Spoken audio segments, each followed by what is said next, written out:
오늘은 로마서 13장 1절부터 7절 말씀을 좀 나눌 것인데요. 로마서 13장 1절부터 7절은 어떻게 보면 지금 우리나라 정치 상황에 가장 이슈가 되고 논란이 되는, 또 어떻게 보면 정부에 관해서, 국가에 관해서 그리스도인으로서 어떻게 어떤 생각을 가져야 되는지에 대한 많은 부분들을 이렇게 볼 수 있는 내용이 이제 13장 1절부터의 내용인데요. 1절부터 7절까지 먼저 읽고 설명하도록 하겠습니다. 각 사람은 위에 있는 권세들에게 복종하라. 권세는 하나님으로부터 나지 않음이 없나니 모든 권세는 다 하나님께서 정하신 바라. 그러므로 권세를 거스르는 자는 하나님의 명을 거스름이니 거스르는 자들은 심판을 자취하리라. 다스리는 자들은 선한 일에 대하여 두려움이 되지 않고 악한 일에 대하여 되나니 네가 권세를 두려워하지 아니하려느냐. 선을 행하라. 그리하면 그에게 칭찬을 받으리라. 그는 하나님의 사역자가 되어 너에게 선을 베푸는 자니라. 그러나 네가 악을 행하거든 두려워하라. 그가 공연히 칼을 가지지 아니하였으니 곧 하나님의 사역자가 되어 악을 행하는 자에게 진노하심을 따라 보응하는 자니라. 그러므로 복종하지 아니할 수 없으니 진노 때문에 할 것이 아니라 양심을 따라 할 것이라. 너희가 조세를 바치는 것도 이로 말미암음이라. 그들이 하나님의 일꾼이 되어 바로 이 일이 항상 힘쓰느니라. 모든 자에게 줄 것을 주되 조세를 받을 자에게 조세를 바치고 관세를 받을 자에게 관세를 바치고 두려워할 자를 두려워하며 존경할 자를 존경하라. 아멘. 요즘 같은 이슈가 좀 많이 되는 부분에 말씀을 나누기가 굉장히 예민한 부분입니다. 지금 어떻게 보면 정치적인 어떤 활동들을 하지 않으면 이제 공개적으로 비난을 받을 정도까지, 아니면 이 노선이 어디냐를 이렇게 선택해야 되는 그런 아주 미묘한 지경까지 이르렀습니다. 특별히 다른 때도 마찬가지지만 지금처럼 기독교인이, 특별히 목회자가 분명한 정치의 노선을 가져야 될 어떤 이런 부분들을 요구하는 때가 많이 없었던 것 같습니다. 하여튼 그런 첨예한 순간이 있습니다.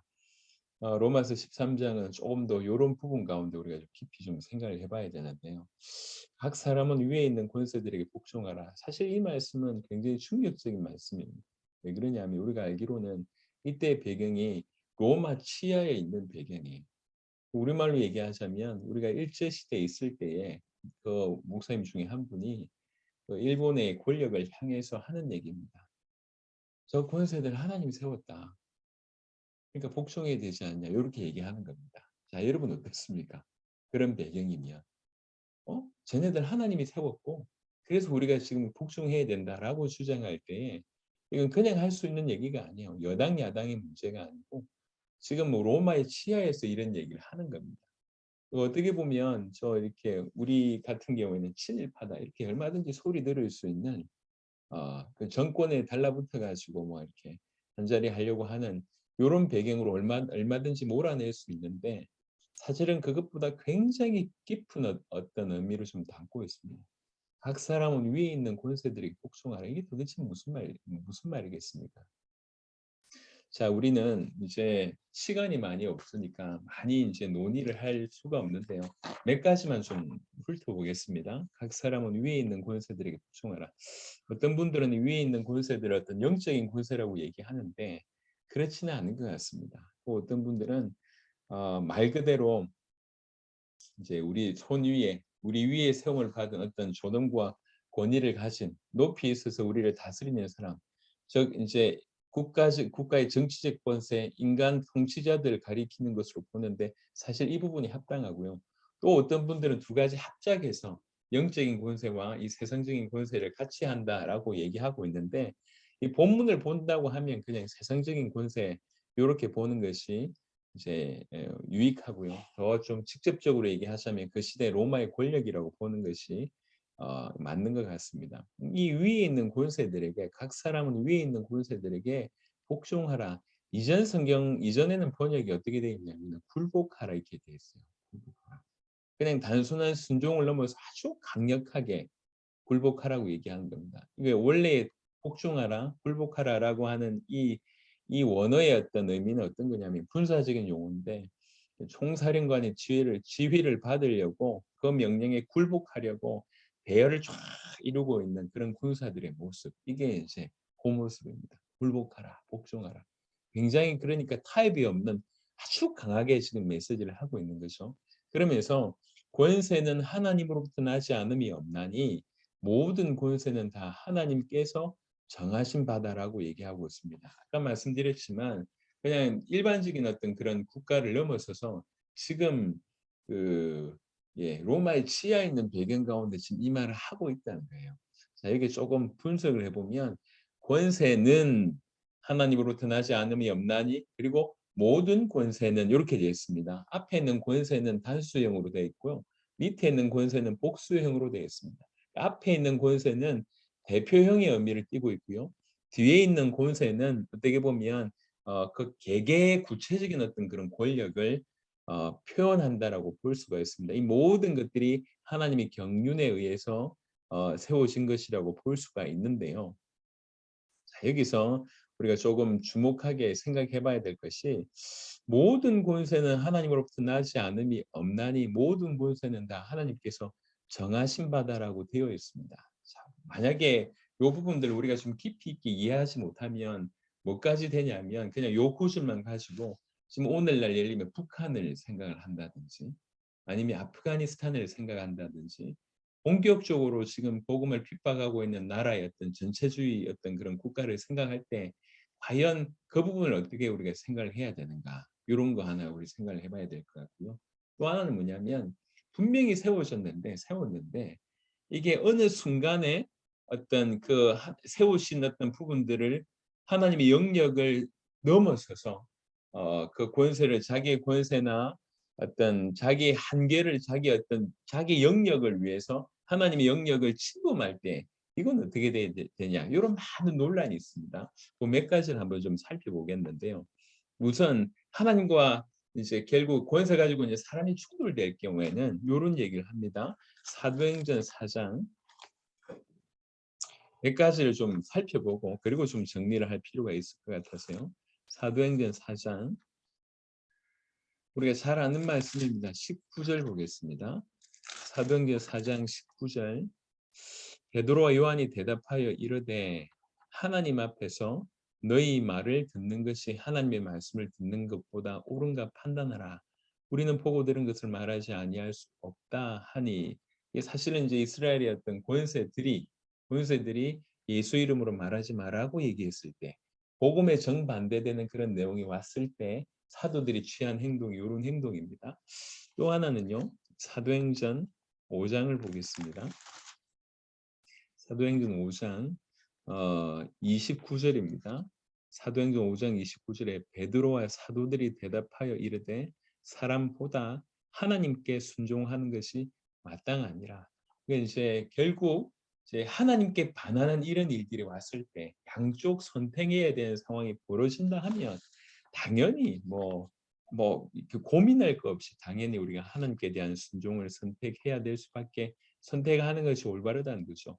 어떠한 권력도 하나님께서 부여하신 권세와 목적과 그 범위 안에서만 우리에게 복종할 것을 요구할 수 있는 것이지 그것을 넘어서는 순간 그건 더 이상 하나님의 사조로서의 어떤 의미가 아니라 그냥 우리에게 고통을 주는 그런 도구로서의 어떤 의미만 남는다고 우리가 생각할 수가 있겠습니다. 자, 그럼에도 불구하고 요한복음 19장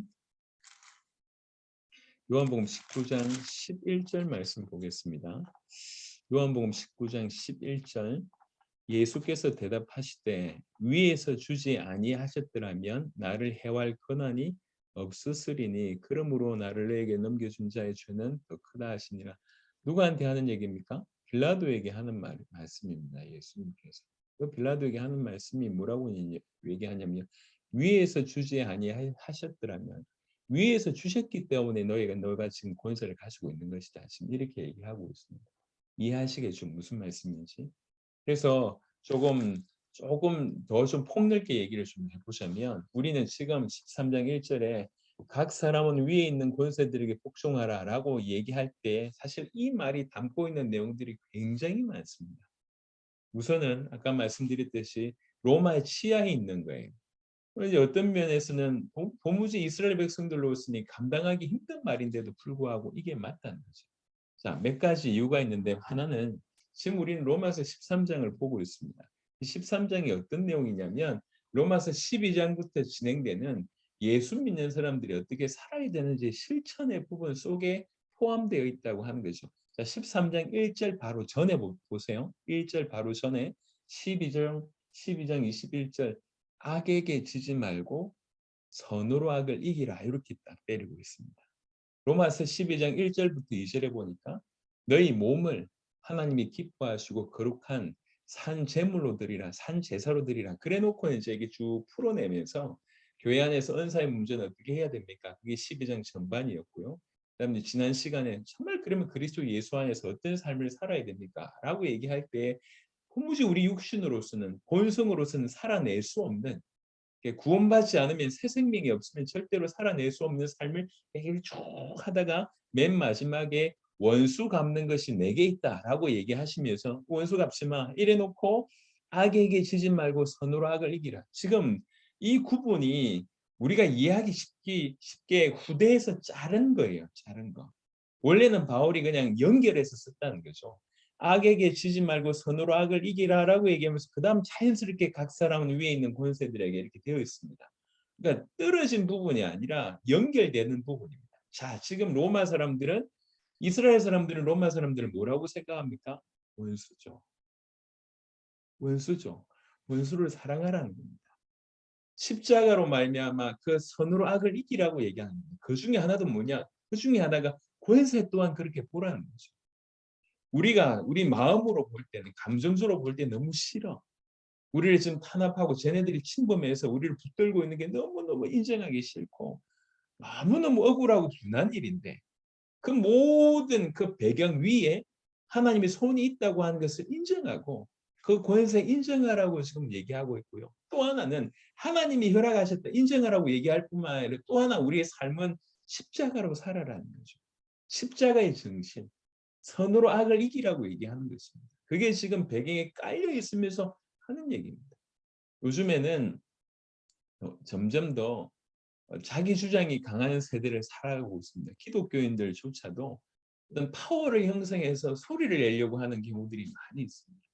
물론 그런 부분들이 일정 부분들은 좀 필요하다고 생각합니다. 이렇게 시골길을 쭉 가다 보면 이런 건 많이 이렇게 있어요. 이렇게 현수막을. 조용한 동네에 쓰레기의 소각장을 설치한 거를 거부한다. 뭐 이런 거 있잖아요.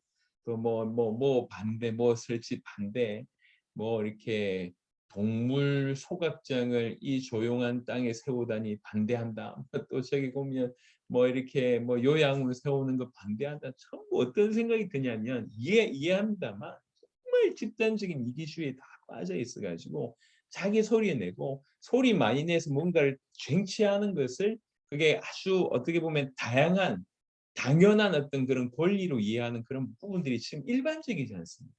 우리도 그런 데 많이 젖어 있는 것 같습니다. 여러분, 우리는 성경대로 살아야 됩니다. 말씀대로 살아야 됩니다. 말씀대로 사는 것이 무엇이냐? 말씀의 기준에서 하나님 인도를 받는 것이죠. 성경은 이렇게 얘기하고 있습니다.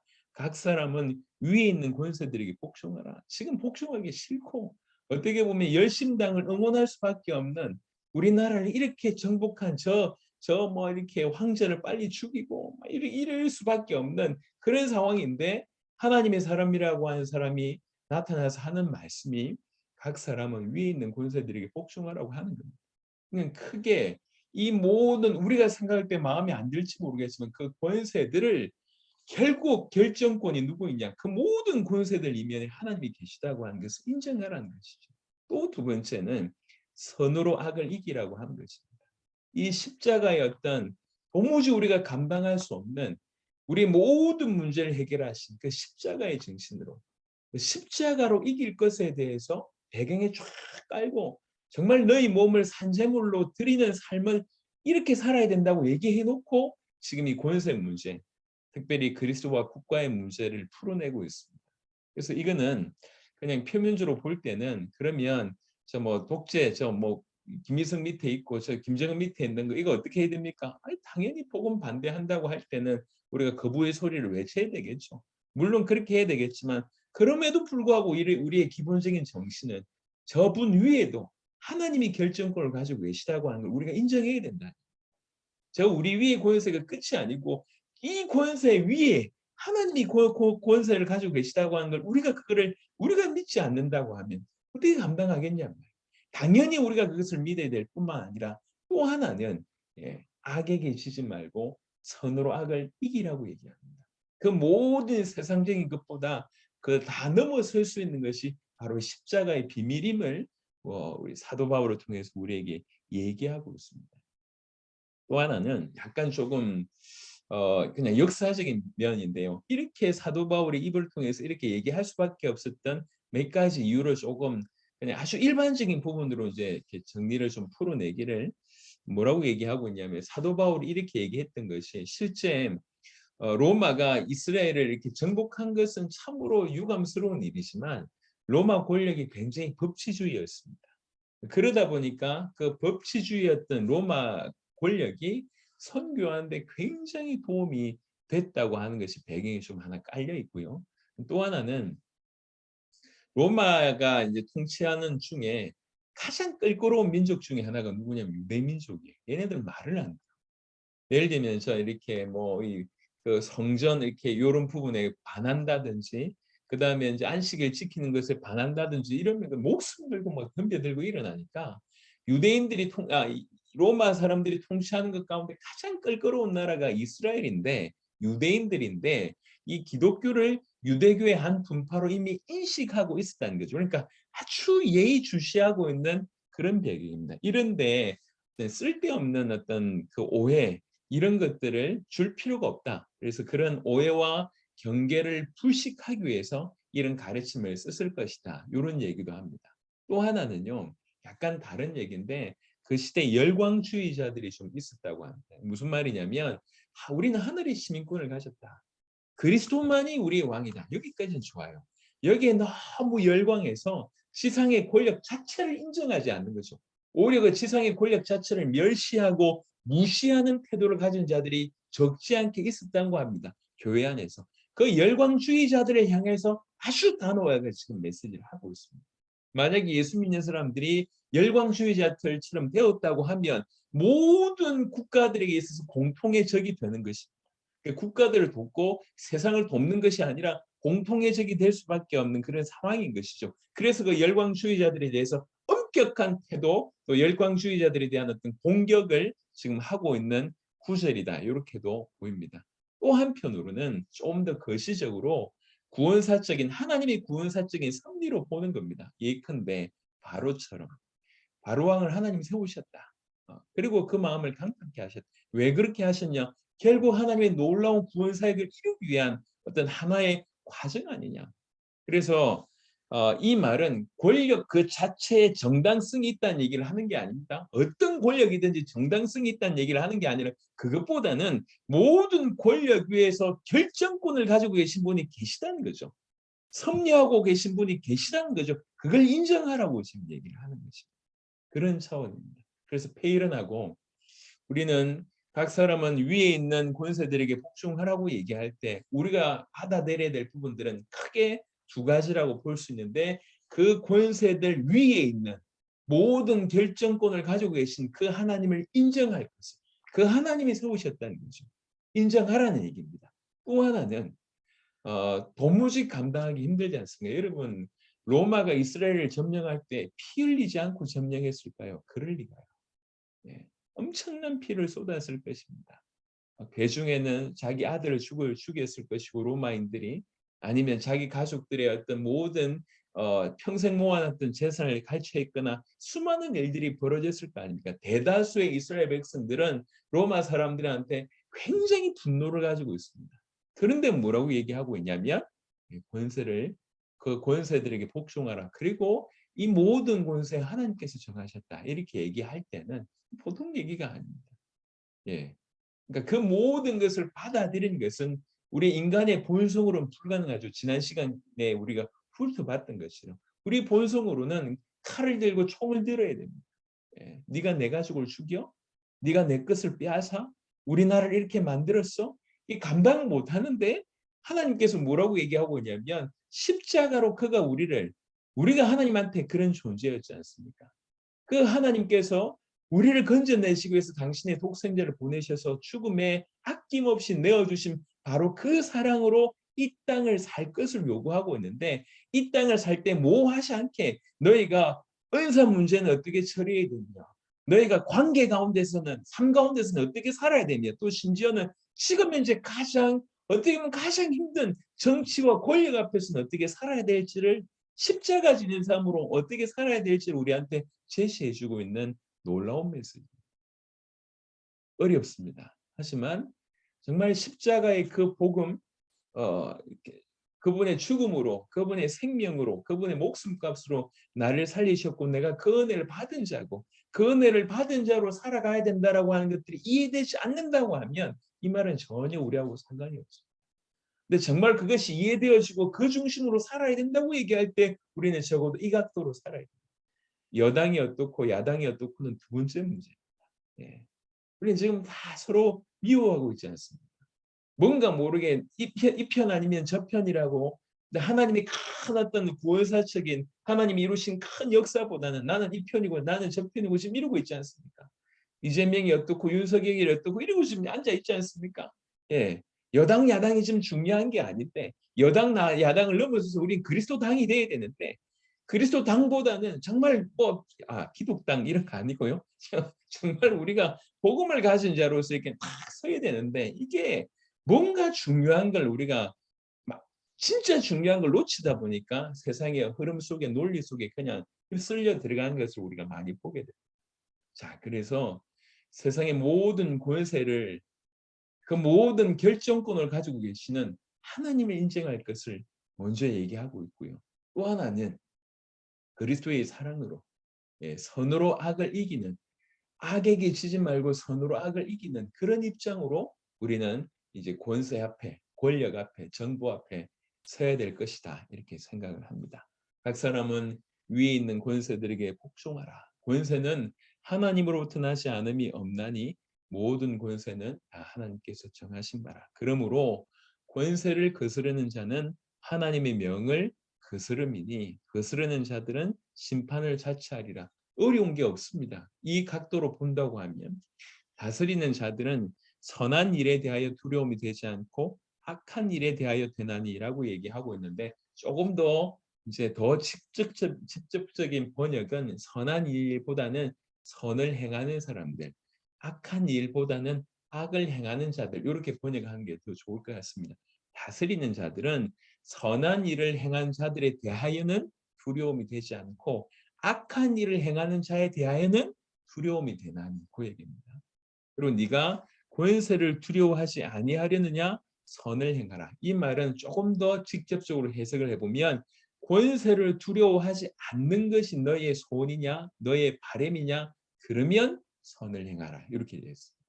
그러면 선을 행하라. 그리하면 그에게 칭찬을 받으리라 되어 있습니다. 사실 권세는 어떻게 보면 사람들에게 굉장히 두려움을 줄 수 있는 것입니다.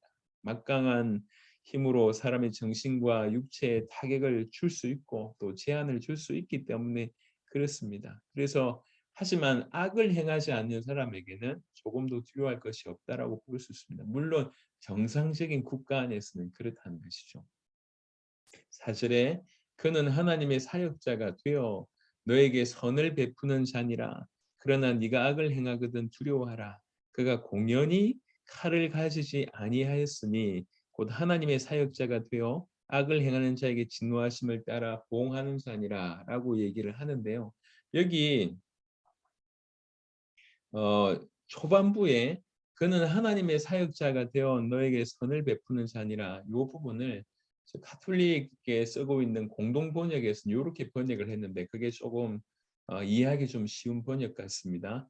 통치자는 결국 여러분의 이익을 위해서 일하는 하나님의 심부름꾼이다 이런 뜻입니다.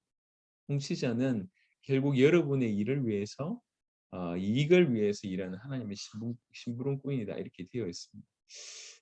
인간들 위의 모든 제도, 특히 통치 권력 제도를 세우신 하나님의 원래 목적을 이해하기 위해서는 한 두 가지 정도를 이해해야 되는데요. 여러분 천지창조에서 보시듯이 알겠지만 하나님의 근본 속성이 있습니다. 그게 하나가 뭐냐면 하나는 질서라는 거죠. 또 하나는 뭐냐면 조직이라고 하는 것입니다. 질서와 조직, 천지창조에서 우리가 볼 수 있는 부분인데요. 그래서 또 하나는 이 질서와 조직을 통해서 하나님은 교회와 성도가 이 땅에서 보호받을 수 있도록 그리고 원래의 사명을 잘 감당할 수 있도록 하나님은 하신다는 거죠. 그래서 바로 그 일 때문에 모든 권위와 통치의 모체이신 하나님께서 바로 이러한 뜻을 이루시기 위해서 교회를 보호하시고 교회를 통해서 성도를 통해서 당신의 사명을 감당하기 위해서 하게 하기 위해서 이 땅에서 그 일이 실현되게 하시기 위해서 파생적으로 어떤 의미에서는 필연적으로 그 권력의 일부를 국가의 통치자들에게 주셨다. 이렇게 보는 겁니다. 자, 다시 정리하겠습니다. 천지 창조에서 보시듯이 하나님의 근본 속성 중에 한 부분이 질서의 하나님이라는 것이죠. 또 조직의 어떤 조직을 하나님 허락하신다는 것입니다. 그래서 어떤 의미에서는 한편으로는 하나님이 직접 제정하신 교회, 직접 제정하신 어떤 가정을 다른 각도로 볼 때 뭐로 볼 수 있습니까? 조직으로 볼 수 있거든요. 하나님은 질서와 조직의 하나님이신데 왜 이 질서와 조직을 허락하셨다고 얘기할 때 그 근본 이유는 이 땅에서 교회, 하나님의 백성들, 하나님의 성도들, 하나님의 성도들의 모임인 이 교회를 보호하시기 위해서 또 교회를 통해서 이루고자 하는 사명을 감당하게 하기 위해서 이 질서와 조직을 활용하시는데 그래서 파생적으로 또 다른 각도로 좀 강하게 얘기하자면 필연적으로 이 모든 통치와 권세의 모체 되시는 하나님께서 국가에게 이 통치를 이 권력의 일부를 국가에게 허락하셨다. 이렇게 이해를 하신 것이 유익합니다. 그래서 딴 게 아니라 이제 이 교회를 통해서 하나님께서 이루고자 하는 그 일을 이루기 위해서 하나님께서 질서와 조직에 하나님께서 국가의 권력의 일부를 허락하셨다. 이렇게 보게 되는 것입니다. 그래서 국가는 또 국가의 통치자의 어떤 그 통치권 내지는 이런 것들은 하나님의 법이라고 하는 그 범위에 있을 때에 그 권세는 신적인 기원을 가지게 되지만 그러나 이 법을 월권할 때는 그는 이미 하나님의 사자가 더 이상 아니고 단지 성도를 훈련시키는 하나님의 악한 도구로 전락될 뿐이다. 이렇게 이제 얘기를 하는 것입니다. 그래서 그런 배경에 그는 하나님의 사역자가 되어 너에게 선을 베푸는 자니라. 그러나 네가 악을 행하거든 두려워하라. 그가 공연히 칼을 가지지 아니하였으니 칼이라고 하는 것은 권세의 총체적인 힘을 상징합니다. 칼을 가지지 아니하였으니 곧 하나님의 사역자가 되어 악을 행하는 자에게 진노하심을 따라 보응하는 자니라. 뭐 어려운 얘기가 없습니다. 우리 1절이 이해가 됐다고 하면 제가 그래서 1절을 좀 길게 푼 건데 1절이 이해가 됐다고 하면 그냥 쭉 흘러가는 얘기입니다. 5절 보겠습니다. 그러므로 복종하지 아니할 수 없으니 진노 때문에 할 것이 아니라 양심을 따라 할 것이라. 자, 그 중에 디모데전서 한 구절 보겠습니다. 4절에서 제가 설명을 미처 못했는데요. 디모데전서 2장입니다.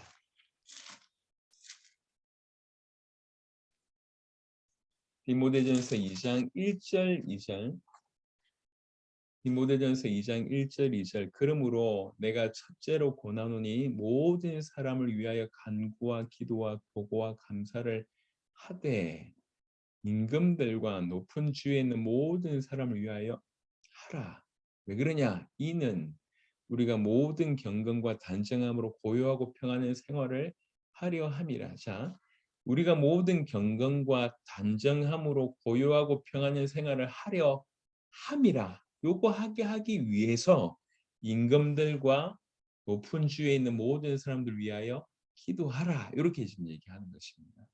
그러니까 이게 아까 말씀드렸던 것처럼 하나님께서 이 하나님의 백성들을 보호하시고 이 하나님의 백성들을 통해서 사명을 감당케 하시기 위해서 하나님께서 파생적으로 국가의 권력을 일부 허락하셨다고 하는 부분들을 이렇게 표현을 한 것입니다. 어떤 각도로. 왜 우리가 그들을 위해서 기도해야 됩니까? 꼴 보기도 싫은데 이름 거론하기도 싫은데 이렇게 눈도 돌리기 싫은데 왜 우리가 그들을 위해서 기도해야 됩니까? 라고 얘기할 때에 결국 그들의 보호 아니면 하나님이 그들을 쓰심으로 인해서 우리를 통해서 당신의 일을 감당하게 하기 위한 놀라운 부분들이 그 안에 숨어 있다고 하는 것입니다. 5절입니다. 그러므로 복종하지 아니할 수 없으니 진노 때문에 할 것이 아니라 양심을 따라 할 것이라고 얘기했습니다. 진노 받기 때문에 복종하라 이 얘기가 아니고 양심을 따라 할 것이라고 얘기합니다. 여러분 성도가 그 권세에 굴복한 것은 양심에 따라 하는 것입니다. 왜 그러냐면 우리는 그 권세를 하나님이 세우셨다고 보는 것입니다. 그래서 우리가 권세 때문에 하는 것이 아니라 그 위에 하나님에 대한 의무감, 하나님에 대한 충성, 하나님에 대한 순종의 의미로 굴복을 하는 것입니다. 그게 권세에 굴복하는 것이죠. 그게 권세에 어떤 복종하는 것입니다. 그래서 권세의 복종은 두려움, 진노받을까 하고 하는 그 두려움 때문에 하는 게 아닙니다. 그 진정한 동기는 뭐냐면 하나님을 향한 내 양심, 하나님을 향한 내 양심의 준수에서 나타나는 것입니다. 우리는 우리의 순종은 하나님께 대한 의무감이고 그 모든 제도를 하나님이 세우셨다라고 하는 것에 대해서 순종함인 것이지 제도 자체, 권세 자체 순종 안 하면 뭐 이렇게 진노받을까 이런 차원이 아니라는 거죠. 그래서 우리 눈이 참으로 중요한 것 같습니다. 하나님이 세우셨다. 이렇게 보여지는 것. 그 모든 권세, 저 권세의 결정권자가 하나님이시다. 하나님이 허락하신 거 아니냐. 이렇게 보는 것이 사실은 우리 모든 부분에 판단에 굉장히 중요한 근거가 되리라고 생각을 합니다. 그래서 우리가 세상의 빛과 어떤 소금의 역할들을 감당할 때에 어떤 눈을 가지고 있는지가 사실은 굉장히 중요한 것 같아요. 그래서 한때 저희가 학교 다닐 때는 선교단체 중에 여러 선교단체 중에 IBF라고 하는 선교단체가 굉장히 좀 활발했었습니다. 지금 어떤지 모르겠지만 그 IBF는 유독 이런 책을 많이 읽었습니다. 그중에 상당 부분 읽었던 책이 뭐냐면 기독교적인 세계관에 관한 책입니다. 기독교적인 세계관. 그러니까 이제 어떤 시선으로 내가 세계를 보느냐, 어떤 관점을 가지고 세계를 보느냐 이런 차이지 않습니까? 우리가 이런 부분을 생각해 볼 필요가 있겠습니다. 그냥 예수 믿는 사람들은 이렇게 해야 된다, 기독교인들은 이렇게 해야 된다라고 하는 요구가 지금 너무나 많잖아요. 예, 양극단, 심지어 예수 믿는 사람들은 이 팀을 지원해야 되고 예수 믿는 사람이 사실 똑같은 얘기를 똑같은 정반대되는 얘기를 예수 믿는 사람이면 해야 된다고 하는 이게 지금 오늘날 정말 상당한 이슈로 지금 떠오르고 있지 않습니까? 이러할 때 우리는 올바른 관을 가지고 있어야 됩니다. 세계관, 더 정확하게 얘기해서 복음의 관점으로 어떻게 봐야 되는지. 그래서 복음의 관점이라고 얘기할 때 여러 어떤 요소 중에 하나가 아니라 우리 깊은 심중에 하나님의 절대 주권, 깊은 심중에 어떤 복음의 중심, 십자가 중심, 예수님이 오직 하나님의 아들 그리스도라고 하는 복음 중심이 깊이 새겨질 때에 하나님의 인도를 우리가 제대로 받을 수 있을 것이다 생각을 합니다. 그래서 그냥 교회 발바닥 좀 다 디뎠다고 그냥 교회 다니는 사람 이래야 된다 저래야 된다라고 하는 수준 낮은 얘기가 아니고요. 우리가 로마서 오늘 읽었던 13장 1절부터 7절만 하더라도 그때 당시는 굉장히 충격적인 메시지입니다. 지금 우리 입장에서 본다 할지라도 우리도 이런 상황에 직면하지는 아직 않았지 않습니까? 물론 일제시대 때는 그런 일이 있었지만 근데 지금 만약에 우리 일제시대에 있는다고 하더라도 이 말씀은 여전히 유효한 말씀이라고 하는 것이죠. 우리는 국가를 어떻게 봐야 되고 더 나아가서는 권세를 어떻게 봐야 될지를 얘기하고 있습니다. 모든 권세 이면에 그 모든 권세가 다 정당하다는 얘기를 하는 게 아닙니다. 그 모든 권세 이면에 있는 하나님을 볼 줄 알아야 됩니다. 그 하나님께서 모든 것을 주관하신다는 것이죠. 또 하나는 비록 우리를 압제하고 지금 우리를 붙들고 있고 우리에게 너무나 손해를 많이 끼친 그런 상황인데도 불구하고 우리가 그들을 볼 때 십자가의 관점을 가지고 봐야 될 것을 얘기하고 있습니다. 안 그러고 안 그런다면 전부 우리 입장을 얘기하고 우리 억울함을 얘기하고 우리 주장을 얘기합니다. 불신자와 다를 바가 뭐가 있냐. 우리가 이제 복음 중심으로 본다는 것이 생각한 것보다 훨씬 깊습니다. 자, 보세요. 너희가 조세를 바치는 것도 이로 말미암음이라. 여러분 그 구체적인 예를 국가에 대한 의무 이행을 구체적인 예를 세금 예를 들고 있습니다. 여러분 생각해 보세요. 그 시대에 이스라엘 백성들에게 적지 않은 세금을 떼갔습니다.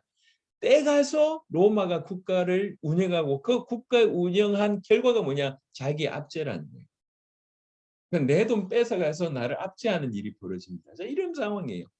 그러니까 이제 당연히 우리가 납세하지 맙시다. 이런 일들이 벌어질 거 아닙니까? 근데 뭐라고 얘기하냐면 너희가 조세를 바치는 것도 이런 말미암니다. 당연히 바쳐야 된다. 그들이 하나님의 일꾼이 되어 바로 이 일이 항상 힘쓰는 일하자. 생각을 해보세요. 누구 보고 하나님의 일꾼이라고 얘기합니까? 지금 하나님을 잘 믿는 자기들을 핍박하는 자들 향해서 하나님의 일꾼이라고 얘기를 하고 있습니다. 이거 어떻게 받아들여야 됩니까? 그래서 그냥 지나갈 수 있는 내용들이 아닌 것 같아요. 뭔가 정확하게 복음 중심으로 그리스도의 십자가 중심으로 우리가 창착이 될 때 이 말씀은 이해가 됩니다. 그래서 예수님께서도 가이사의 것은 가이사에게, 하나님의 것은 하나님께 바치라고 말씀을 하셨지 않습니까? 그것에 그대로. 그리고 여기서 하나님의 일꾼이라고 하는 것은 우리가 이해하는 그런 하나님의 일꾼 개념보다는 코인의 헬라어, 그러니까 그 시대의 헬라어 중에 사람들이 자주 썼던, 그러니까 뭐 이제 시장 사람들이 쓰는, 뭐 쉽게 얘기하자면 그런 의미로서의 헬라어, 코인의 헬라어에서는 이 하나님의 일꾼이라고 하는 것이 일반적으로 국가의 관리들을 표현할 때 이렇게 썼다고 합니다. 그래서 너희가 조세를 바치는 것도 이로 말미암으니라. 그들이 하나님의 일꾼이 되어 바로 이 일이 항상 힘쓰느니라. 이 일이라고 하는 것은 세금 받는 일을 넘어서는 겁니다. 지금까지 1절부터 7절까지 국가를 운영하는 그 전반적인 부분들, 그런 역할들을 얘기하는 겁니다. 우리가 국가와 기능들을 유지하기 위해서 세금을 납부하는 것입니다. 왜냐하면 우리는 그들을 세우신 이가 우리 하나님이심을 인식하기 때문입니다. 바로 그것 때문입니다. 저들을 하나님이 세우셨다는 거죠. 예. 내가 인정하기 싫지만, 자, 하물며 국가에 말도 안 되는 자기를 압제하는 권세들에 대해서도 이러한 자세를 취한다고 할 때에, 그러면 지금 사실은 권세가 지금 다 무너지고 있지 않습니까? 더 정확하게는 권세를 인정하지 않으려고 하는 분위기로 가고 있습니다. 그래서 요즘에는 약간 권세적인 말을 하면 꼰대로 가잖아요. 꼰대. 꼰대. 이게 올바릅니까? 꼰대? 그러니까 이제 무조건 꼰대 뭐 이렇게 저렇게 나오면 꼰대다 이렇게 얘기하시면 안 돼요. 여러분 성경을 보세요. 성경은 하나님이 질서의 하나님이십니다. 하물며 자기를 압제하는 그 권세에도 너희가 복종하라고 얘기할 정도면 우리가 일반 부분에 아주 당연한 권세를 인정할 줄 알아야 되고, 무엇보다도 예수 믿는 우리가 더 그런 권세를 올바로 세울 역할들을 감당해야 됩니다. 순종은 우리가 해야 될 최고의 덕목 중에 하나라고 생각을 합니다. 그래서 학생들이 선생님에게 순종하는 것 그게 당연하지 않냐는 거죠.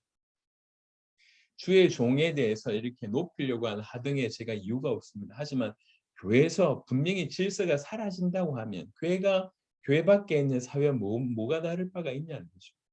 예수 믿는 사람이, 하나님을 믿는다고 하는 사람들이 하나님이 세우신 주의 종에 대해서 개념을 갖지 않는다고 하면 어떻게 따라가겠습니까? 여러분, 교회 다니는 사람들이 하나님의 종에 대해서, 그리고 말씀을 전하는 주의 종에 대해서 기준이 무너져 있으면 말씀이 무너지는 예가 많습니다. 잘 생각을 해봐요. 하물며 우리가 좀 생각을 하자고요. 하물며 사도 바울이 이 정도까지 자기를 핍박하고 압제하는 저 로마, 우리말로 얘기하자면 저 일제시대 때 그 천황부터 시작해서 지금 당장에 늘 채찍을 다 가지고 있고 늘 칼을 다니고 있으면서 우리를 압제하고 있는 그 권세들까지 인정하라고 하는 그런 마당에, 그런 배경 가운데 하나님의 사람들이 하나님의 어떤 복음을 위하여 세우신 여러 질서들에, 예를 들면 장로님들에 대해서, 아니면 뭐 귀중한 역할들을 잘 하시는 교육자들을 위해서 주의 종들에 대해서도 그런 어떤 개념을 가지지 않는다고 하면 사실은 다 무너집니다. 예. 잘 생각을 해보자는 거죠. 예. 이런 부분들은 하나님이 질서의 하나님이다라고 하는 부분들, 제가 만약에 어떤 지금 우리 교회에 어떤 심각한 문제가 돼서 제가 이 얘기를 한다고 하면 무슨 의도가 있는 것인데, 우리 지금 하등에 그런 문제가 전혀 없잖아요. 그러니까 마음 편안하게 말씀을 전할 수 있는 겁니다. 여러분 이건 굉장히 중요합니다. 자세하게 보면 우리는 지금 현재 적지 않은 곳에서 무너진 질서를 봅니다. 예, 너무 많이 무너져 있어요. 아이들의 어떤 행동 하나도 보면 요즘에 아이들 교육들도 이렇게 너무 한 명, 두 명만 이렇게 키우다 보니까 오늘도 제가 우리 막내가 자기 친구 집에 놀러 가서 요즘에 셋째가 이러니까 넷째도 그러네. 학교 마치자마자 친구 집에 놀러 갔어요. 놀러 가가지고 이제 전화 통화를 하는데 전화 통화하는 중에 얘가 하는 거예요. 자기 친구한테. 야, 핫도그 내놔! 이렇게 얘기하는 거예요. 친구 집에 가가지고. 그러니까 그 친구 엄마가 했는데 제가 이제 통화하면서 얼굴이 폴개졌어요. 제가 그렇게 가르친 적이 없는데 얘가 생애 처음으로 친구 집에 놀러 가서 그리고 또 뭐라고 얘기하냐면 자기 친구하고 이제 하는데 게임 하는데 얘가 게임 뭐 이렇게 좀 쌓아놓은 게 있나 봐요. 그러니까 이 친구가 그거 보고 게임 머니인가 뭐 그거 좀 달라고 얘기했나 봐요. 저보고 하는 말이 아빠 얘가 삥 뜯어 나한테 삥 뜯어 이렇게 얘기하는 거. 제 그 엄마 있는데 엄마가 옆에서 듣고 있는데 얘가 삥 뜯는다고 표현한 거 이게 지금 내가 잘못 들었나? 어디에서 뭘 들었는지 이제 뭐 유튜브에서 뭐 삥 뜯는단 말 표현을 들었나 봐요. 삥 뜯어 이렇게 얘기하길래 화들짝 놀래 가지고 야 좀 어떻게 좀 해 봐. 우리하고 저하고 제 아내가 막 이렇게 당황해서 인제 이렇게 얘기했는데 얼굴이 막 붉어지더라고요. 여러분 생각을 해 보세요. 철없는 아이가 이렇게 함부로 얘기하는 것도 기가 막힌데 사실 이런 질서뿐만 아니라 학교 안에서 지금 질서 많이 무너져 있습니다. 있잖아요. 그래도 우리 때는 죄송합니다. 꼰대 얘기하고 해 보겠습니다. 이왕 꼰대 소리 들을 거. 그래도 저희 때는 이게 야구 방망이 들고 다니면서 때렸다니까요, 선생님이. 그래 꼭 죄송합니다. 학교에 한 명씩은 선생님 중에 별명 중에 미친 개라고 불리는 선생님이 꼭 있어요. 그런 사람들이 막 두들겨 때리는데 우리는 다 이렇게 맞으면서도 감사합니다. 스승의 날 스승의 은혜는 이러면서 나름 했다는 얘기. 시간이 점점 흘러가면서 뭔가 이제 아이들하고 선생님의 어떤 벽도 뭐 점점점 사라지고 요즘에는 선생님이 조금 약간 이렇게 좀 하려 그러면 다 핸드폰 들고 막 그 찍지 않습니까? 교권이 다 무너졌어요. 이게 정상입니까? 정상이라고 생각하면 안 됩니다. 그러니까 교권뿐만 아니라 교회 내에서도 그런 심각한 걸 보게 됩니다. 하나님을 섬기는 질서의 하나님을 섬기는 올바른 성도들이 권세에 대해서 이렇게 이 무의식적으로 거부한다는 것은 올바른 태도가 못 됩니다. 권세를 인정할 줄 아는 것이 하나님을 믿는 자의 정확한 태도입니다. 로마서 13장 1절부터 7절은 그래서 우리에게 굉장히 중요한 말씀을 주는 겁니다. 아무런 일이 없는 정말 뭐 너무 이렇게 태평성대를 누리는 엄청난 다윗 왕의 어떤 그런 손 아래 있을 때 이 말을 했다고 하면 저는 어려움을 못 겪어봐서 그렇다라고 얘기할 수 있지만 지금 로마서 13장의 배경은 그런 배경이 아니잖아요. 완전히 압제받는 상황 가운데 이 메시지를 하셨다니 우리한테 주신 메시지가 있습니다. 모든 권세 위에 그 권세의 모든 결정권을 가지고 계신 그 하나님을 인정하라는 그 하나님이 세우셨다. 두 번째, 악에게 지지 마라. 선으로 악을 이기라. 정말로 이 십자가 지는 로마서 12장 1절부터 쭉 이렇게 지난주까지 보셨던 21절의 내용이 전부 그런 내용이지 않습니까? 우리 본성과 정반대에 거슬려는 얘기지 않습니까? 생명 없으면 그걸 감당할 수 없는 부분입니다. 그래 놓고 그걸 드디어 국가와 권세까지 연이어서 그렇게 표현하고 있는 것입니다. 십자가의 정신, 십자가의 믿음, 십자가의 관점, 복음의 관점으로만 볼 수 있습니다. 그래서 세상적인 자기 유익을 구하는 세상적인 기준을 빨리 넘어서서 올바른 복음의 관점 가지고 이걸 관찰할 뿐만 아니라 눈이 열려 그러니까 진실로 복음을 반대한다고 할 때 우리는 당연히 반대해야 되고 거부해야 되고 어떤 면에서는 어떤 행동을 해야 되겠죠. 하지만 처음부터 끝까지 마음에 안 든다고 무조건 배모하고 이건 틀렸습니다. 저건 틀렸습니다라고 얘기하고 모든 권세를 인정하지 않으려고 하는 것은 사도 바울 시대의 그 열광주의자들과 하등 다를 바가 없다는 것입니다. 그래서 우리 눈은 적어도 권세를 보는 눈은 두 가지를 가지고 있어야 됩니다. 이 모든 권세를 세우신 허락하신 하나님을 볼 줄 알아야 된다는 것이고 또 하나는 그리스도 예수께서 우리를 위해서 죽으셨고 그분의 죽으심으로 우리를 살리셨고 그 엄청난 그 십자가의 비밀 그 십자가의 정신으로 우리가 이 땅을 살아야 될 것을 우리 주님께서 말씀하시면서 몇 가지 케이스 중에 정부 또한 권세 또한 그렇게 바라볼 것을 요구하고 있는 것입니다. 하물며 이런 세상에 말도 안 되는 압제를 하고 있는 권세도 이렇게 인정할 것을 요구하신다고 하면 우리 가정의 권세, 가장에 대한 권세, 아니면 학교의 어떤 권세, 이 교권을 얘기합니다. 더 중요한 것은 교회 내에서의 어떤 정말 주께서 세우신 종에 대한 이런 부분들에 대해서 우리가 당연히 귀하게 여기고 섬기고 또 따라가는 것들이 교회를 위해서 질서를 위해서도 너무 중요하다는 것을 말씀드릴 수가 있겠습니다. 여러분이 생각해 보십시오. 그래서 한 명 한 명 주께서 주신 말씀의 터 위에 잘 썼으면 좋겠습니다. 7절에 모든 자에게 줄 것을 주되 조세를 받을 자에게 조세를 바치고 관세를 받을 자에게 관세를 바치고, 이전 성경에는 조공의 이렇게 의미가 있습니다. 공세다 이렇게 이전 성경에 돼 있거든요. 이 공세는 피정복 피정복민이 지배국가에게 바치는 그런 조공을 의미하고요. 또 이전에는 이제 관세가 국세로 번역되어 있었습니다. 이거는 이제 국가에 내는 그런 세금이라고 얘기할 수 있습니다. 직접세, 간접세 이렇게 이해해도 괜찮을 것 같습니다. 그래서 모든 자에게, 요구하는 자에게 줄 것을 주라. 조세 받을 자에게 조세 바치고 관세 받을 자에게 관세 바쳐라. 거부하지 마라. 하나님이 허락하셨다. 그리고 두려워할 자를 두려워하며 존경할 자를 존경하라. 존경할 자를 존경하라고 하는 부분들은 학연에 하등의 이제 어떤 이견이 없는데, 두려워할 자를 두려워하라 이 말은 무슨 말인가? 여러분 성경에는요 사람을 두려워하라는 표현이 없습니다. 그러면 여기는 두려워할 자라고 하는 표현이 무엇인가? 우리가 베드로전서 2장 한 구절만 마지막으로 보시도록 하겠습니다. 베드로전서 2장 17절입니다.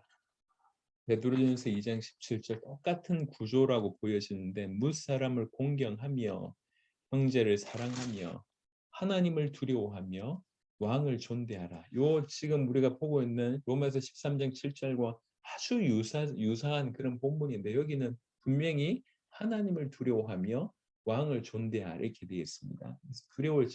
두려워할 자라고 얘기할 때 이 두려워할 자는 하나님을 본다고, 하나님을 뜻한다고 볼 수가 있겠습니다.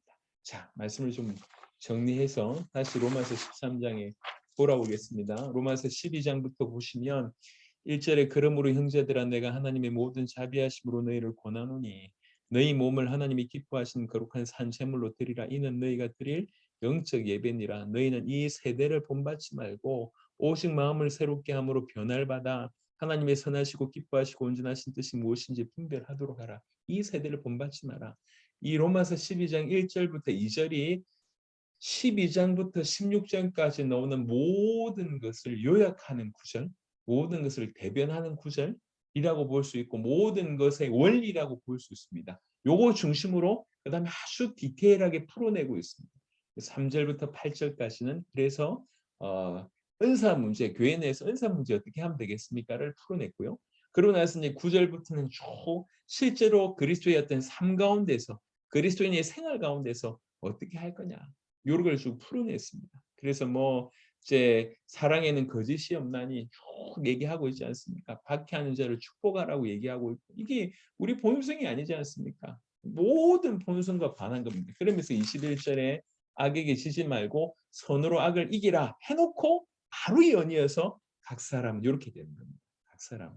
이게 따로 떨어진 게 아니에요. 요 정신으로 살 것을 얘기하고 있어요. 너희 몸을 산제물로 드리라. 그게 뭐냐? 이렇게 하는 거다. 산제물로 드리라. 아니 정부에 대해서는요. 이렇게 해라. 산제물로 드리는 부분이 있어서 너희가 정부에 관해서, 정치에 관해서, 권세에 대해서 당연히 이렇게 하는 것이 너희 몸을 거룩한 제물로 드리는 그런 모습이라고 하는 거죠. 모든 권세, 위에 있는 권세, 하나님으로부터 나지 않음이 없나니 모든 권세는 다 하나님께서 정하신 바라. 모든 권세 위에 하나님이 그 모든 권세를 결정하십니다. 우리는 그 하나님을 볼 줄 알아야 됩니다. 또 하나는 선으로 악을 이기라. 지금 이스라엘 백성이 이를 바득바득 악물고 있으면서 지금 로마 사람들에게 정말 피맺힌 한 분노를 가지고 있지만 십자가를 통과하고 십자가 앞에서 모든 것이 놓고 그 십자가의 눈으로 가지고 이 로마를 보라는 거예요. 이 권세를 보라는 거예요. 그래서 악에 지지 마라. 반득반득 갈지 말고 선으로 하거니와. 그러면서 이 권세에 대해서 볼 것을 얘기하고 있습니다. 하물며 우리가 국가도 이렇게 봐야 될 것인데 우리 수많은 권세, 가정 안에서 가장의 권세가 있습니다. 하나님이 질서의 하나님이시잖아요. 학교 안에도 있습니다. 물론 교회 안에도 있습니다. 이것들을 잘 세우는 것이 하나님 앞에. 그래서 아까 말씀하기를 진노 때문에 해야 될 게 아니라 복종해야 될 것이 아니라 양심을 따라 해야 될 것이라고 그래요. 양심을 따라. 그래서 그 권세 자체가 무섭기 때문에 하는 것이 아니라 하나님을 순종하기 때문에 우리가 그 하나님을 인식하기 때문에 그 모든 것을 허락하신 분이 하나님이시니까 그 하나님께 대한 의무, 하나님에 대한 충성, 하나님에 대한 순종 그것 때문에 복종하는 거예요. 이게 올바릅니다. 그래서 모든 권세 위에 하나님을 바라보며 그 하나님께 순종하고 복종함으로 모든 제도, 모든 그런 어려운 상황 속에서도 인도를 받으면 좋겠습니다. 베드로전서 2장 13절 한 구절 보겠습니다. 아까 다루지 못했던 부분인데요. 베드로전서 2장 13절 자, 이 구절로 마무리합니다. 베드로전서 2장 13절 인간의 모든 제도를 주를 위하여 순종하되 인간의 모든 제도를 주를 위하여 순종하되 하나님의 크신 은혜가 여러분 가운데 있기를 그리스도 예수 이름으로 축원합니다.